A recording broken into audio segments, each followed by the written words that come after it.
Friends, everybody please ignore the disaster that is my house right now.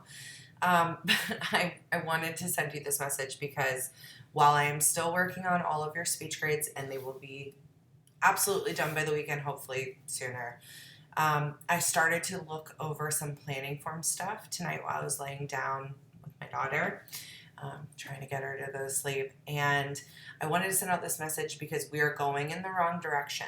I'm asking all of you to return back to the planning forms you submitted. And if you have not submitted a planning form, hopefully me sharing this will curb any issues. So just about every single person that submitted a planning form submitted a topical speech. What that means is you've taken a larger category of a topic and then you've broken it into smaller subtopics to help digest it and be able to understand it, to better explain it. That is a type of informative speech. That is not the type of informative speech that we're going to be doing in here. As I mentioned in class, you are all required to do chronological speeches, meaning you are essentially doing little mini histories in your speeches. So the history of a person, place, thing, event, movement, it can be so many things. So I want to give you an example of how you can use dates to anchor your chronological order. Ultimately, chronological order means you're looking at how something has occurred over time, right? So if you're looking at a famous actor, you're looking at specific moments throughout their lifetime to be able to tell kind of their full story, right?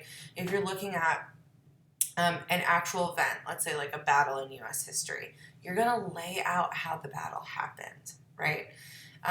So I'm going to give two examples because we're really off base here and I want to make sure we're in it. So the example that I started with in class on Tuesday was Jennifer Lopez. And there's a multitude of ways that you could give a speech about J-Lo.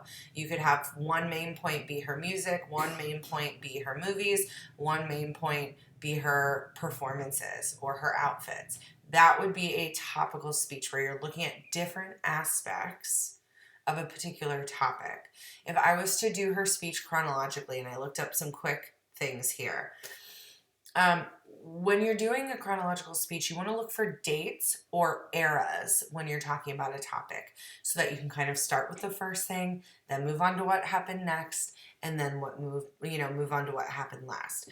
So if I was doing this speech on J-Lo, and granted you couldn't cover her whole life in our short time period, I would start with 1969, okay? So my first main point would be something like, in 1969, Jennifer Lopez was born in the Bronx, okay? In my subpoints, I would then explain her early childhood. I would talk about her family structure, her culture, and maybe how she started to sing and dance, main point one.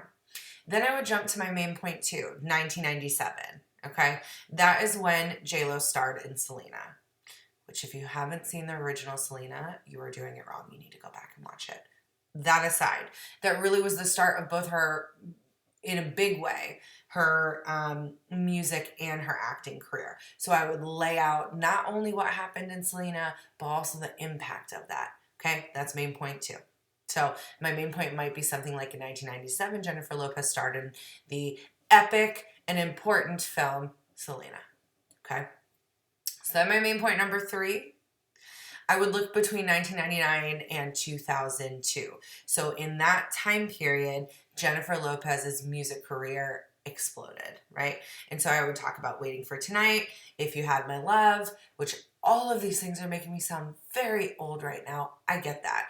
But those three dates, 1969, 1997, and 99 through 2002, those anchor the story that I'm telling about Jennifer Lopez, which is how she began her career. Okay, and so I move from date to date and I tell a story. We use our subpoints to make it more than a timeline, right? We use our subpoints to add in all of those interesting little tidbits that you could also find in a topical speech. So let's say you're doing something like a crime where you don't have dates to kind of anchor it, because I do have a handful of you that are doing like true crime stuff. So for example, if I was doing John Benet Ramsey, I might do setting the context for John Benet Ramsey going missing. So what they did the day of and them finding out that she was missing, step one. Step two, I would go through the process of the investigators being called in the beginning of the case.